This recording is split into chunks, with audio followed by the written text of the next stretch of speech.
Thank you, Mr. Speaker. Now, I'm going to talk to you about four things. I'm going to show to you, one, how their policy has certain pernicious harms of invading, and basically what those are, why they're sort of left unchallenged, and why they're much worse than they actually claim them to be.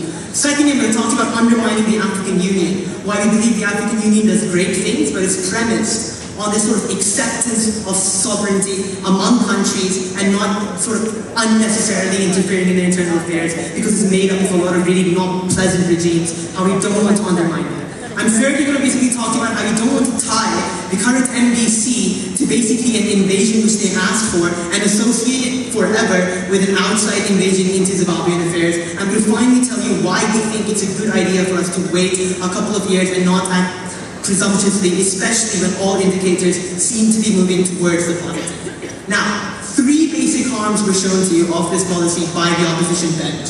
Oppening came up and told you this will result in a land war, and Zimbabwe basically will put up a fight.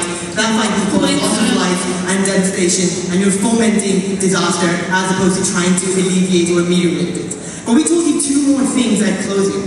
We told you, one, why we think it's very, very likely that you will have an insurgency. We gave you four reasons. We told you, one, as they conceded, you have like 28% of the population supporting Mugabe. We told you, two, you basically buy into this nationalist narrative that Mugabe has, which he can use to basically carry out an insurgency. Secondly, thirdly, we told you that a lot of the people in Zimbabwe associated with the police forces, associated with the regime, have committed atrocious crimes against the domestic population. They will not feel safe under an MDC regime. They will not feel welcome. Consequently, they're likely to join an insurgency and not basically sit down and let whoever comes in solve it. And fourthly, we finally told you that basically FIFA has a history of insurgency and such struggles, and we think it is very well equipped to fight it. Thirdly, we also told you that in many cases you are endangering the opposition and all those groups that will be tied to this. We say whenever you invade a country, the regime not only carries out a struggle against you, but against elements within itself which it considers support you and whose aid you come to. Consequently, we say you endanger the lives of the members of the opposition. Consequently, we think you endanger that they're still in Zimbabwe, and we think that's a really, really bad thing. We don't think we want to impose more costs on an already marginalized society than we have to. Consequently, we think it's not a very, very good idea to go ahead with this. But secondly, we tell you that you in many ways undermine the African Union. Now, we accept that the African Union does a lot of good things. It's one of the few forums of cooperation within the region.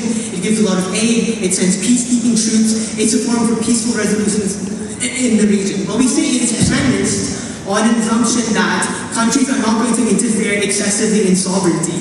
Why? Because a lot of the regimes that make up the African Union are countries like Sudan, are countries like Libya.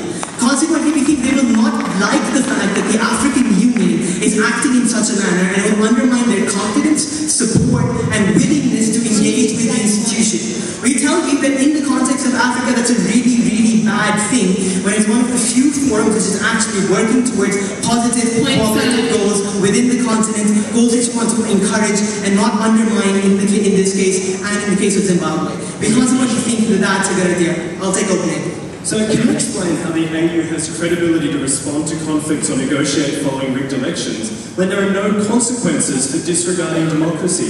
This case is important for all African people. No, but our point is not that. Our point is that the African Union cannot exist as a body that controls support within Africa if you make those principles central to it. The reason is because a lot of the regimes that make up the African Union, whose support we need in forms of aid, in peacekeeping, don't adhere to those values of not rigging elections. We consequently tell you that just because you want to go into Zimbabwe, we wouldn't want to undermine confidence within the African Union itself. We think it's a good body, we think it does really good things, and the only alternative, and consequently we're not going to we think this policy is a bad idea.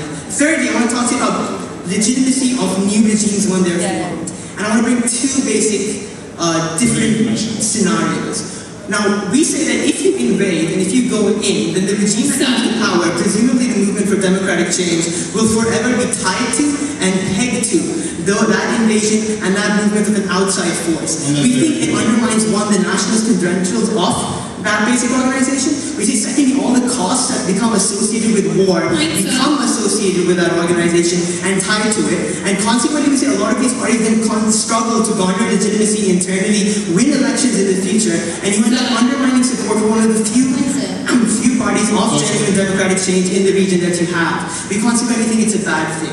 But also, we told you that very often regimes internally, after a death of a particular leader or after a transition, move in positive directions. And we told you that this is something we see in Indonesia in 1997 and also recently in Cuba. The reason is because often dictatorial regimes are associated around one person, one individual, one cult of personality. When that individual basically passes on, generals and everyone are a bit more insecure about their position. This doesn't result in them fighting with one another, but often results in them being willing to make more compromises, reach more corporate settlements, and try harder to reach some sort of consensus. We tell you this is one of the reasons why Mugabe and his regime right now is already allowing members of the movement of democratic change hold positions in cabinet. They recognize that their regime is in danger. They recognize that after Mugabe leaves, they're going to have to open up and be more tolerant, and consequently we think that is something we should wait for rather than basically just rush into a military invasion. And sort of that moves me on to that final thing.